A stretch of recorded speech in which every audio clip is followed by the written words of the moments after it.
जेव्हा माणसाचे सगळे ग्रह मान उलटी फिरते तेव्हा माणसाचं लग्न होतं. होय ऐका ना, लग्न झाल्यापासून ऐकूच राहिलो ना, तू बोलू कुठे देती? तुम्ही मायावर किती प्रेम करता, मी नाही करता यावर प्रेम. म्हणजे दुसरे कोणत्या बाईच्या नांदी लागले काय? अव घुटण्यात मेंदू तोयावर नुसतं प्रेम नाही करत, महाप्रेम करतो. शहाजहाननं त्याच्या बायकोसाठी ताजमहल बांधलं होतं, तुम्ही माझ्यासाठी काय बांधसान? अव खेबडे, ताजमहल तर सोड, मी तुझ्यासाठी पत्राचं शेड बी बनवणार नाही.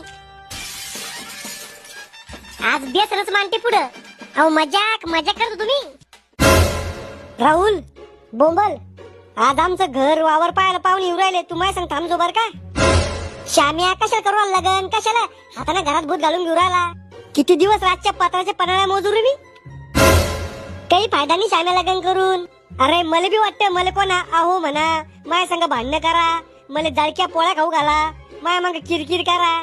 सरळ सरळ सांग ना, काट्याला म्हणून लग्नासाठी? बायको माणसाची जिंदगीतलं सुख आहे.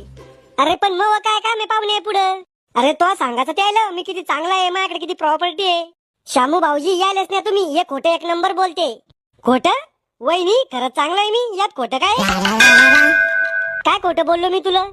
लग्नाच्या आधी म्हणी तुला काहीच काम करू देणार नाही, महाराणी म्हणी ट्विन. हा हे खोटं बोललो होतो, पण तो बाप खरं बोलला होता. काय खरं बोलले होते माझे पप्पा? तो बाप म्हणी आमच्या पोरी सारखी पोरगी सगळ्यात जगात सापडून सापडणार नाही. खरंच होते ते, तुझ्यासारखी डोक्यात जाईल मंदबुद्धी बावळट बायको या जगात सापडून सापडणार नाही. मी जर नसते भेटले ना, तर कोणा पोरगी नसती दिली तुम्हाला, मग रायनं पडलं असतं शामू भाऊजीवानी सांड.